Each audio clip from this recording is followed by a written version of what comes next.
அனைவருக்கும் வணக்கம். இந்த பகுதியில் நம்ம பயன்படுத்தக்கூடிய உண்மையான கேபி ஜோதிடத்தின் அடிப்படையில் தொழிலை உள்ளூரில் செய்யலாமா வெளியூரில் செய்யலாமா, ஜாதகப்படி எப்படி பார்க்கறது அப்படின்றத பார்க்கலாம். இப்போ ஃபஸ்ட்டு விஷயம், தொழில் அப்படின்னாலே நம்ம 10ஆம் பாவத்துடைய தொடர்பில் தான் நம்ம பார்ப்போங்க. இப்போ உங்களுக்கு ஆய்வுக்காக நான் ஒரு ஜாதகம் காட்டியிருக்கேன், இந்த டீட்டெயில்ஸ் பார்த்துக்குங்க. இப்போ 10ஆம் பாவத்துடைய உபநட்சத்திர கிரகம் தான் தொழில் எது போல் அப்படின்ற விஷயத்த சொல்லும். அதே மாதிரி உள்ளூரில் செய்யலாமா வெளியூரில் செய்யலாமான்ற விஷயத்தையும் இந்த 10ஆம் பாவ உபநட்சத்திரம் தான் சொல்லும். இப்போ இந்த ஜாதத்தில் மேச ராசியில் 10 டிகிரியில் 10ஆம் பாவம்லேருந்து இருக்குது. 10ஆம் பாவத்துடைய உபநட்சத்திரம் சனியாக இருக்குதுங்க. அப்போ இந்த 10ஆம் பாவத்துடைய உபநட்சத்திர சனி எந்த ராசியில் டெபாசிட் ஆகிருக்காருன்னு கொஞ்சம் நம்ம பார்த்துக்கணும். சனி பார்க்கும்போது மீன ராசியில் டெபாசிட் ஆகிருக்குது.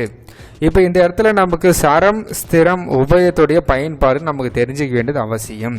10ஆம் பாவ உபநட்சத்திரம் சர ராசியிலே டெபாசிட் ஆகிருக்குது அப்படின்னா அந்த நபர் தன்னுடைய தொழிலை வெளியூரில் தான் செய்வார். அதுவே 10ஆம் பாவ உபநட்சத்திரம் ஸ்திர ராசியில் டெபாசிட் ஆகிருக்குது அப்படின்னா அந்த ஜாதகர் தொழிலை உள்ளூரில் செய்வார் அப்படின்றத பார்க்கலாம்.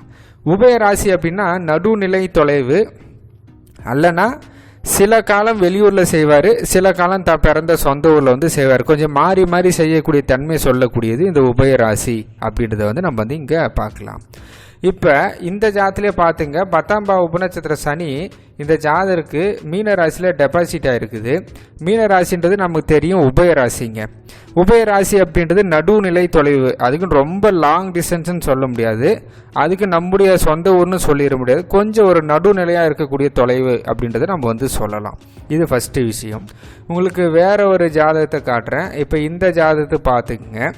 இப்போ இந்த ஜாதத்தில் 10ஆம் பாவத்துடைய உபநட்சத்திர கிரகம் எது அப்படின்னு பார்த்தோம்னா கேதுன்ற கிரகமாக விழுந்துருக்குதுங்க. 10ஆம் பாவத்து உபநட்சத்திரம் கேது. இப்போ இந்த கேது எங்கே இருக்குது அப்படின்னு பார்த்தோம்னா இந்த இடத்துல கும்பராசியில் விழுந்திருக்குது.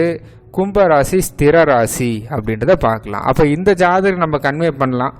உங்கள் ஜாதகப்படி 10ஆம் பாவ உபநட்சத்திரம் ஸ்திர ராசியில் விழுந்திருக்கிறதால நீங்கள் உங்களுடைய தொழிலை உள்ளூரில் செய்யலாம் அப்படின்றத உங்களுக்கு கைட் பண்ணலாம்.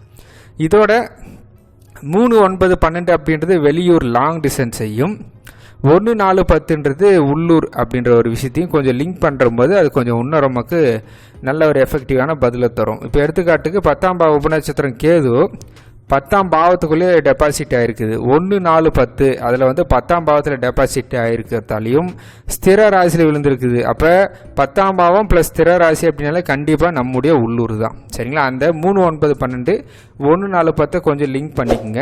சரமாக ஸ்திரமாக உபயமான்ற போது அவங்களுக்கு அந்த தகவலை நம்ம கன்வே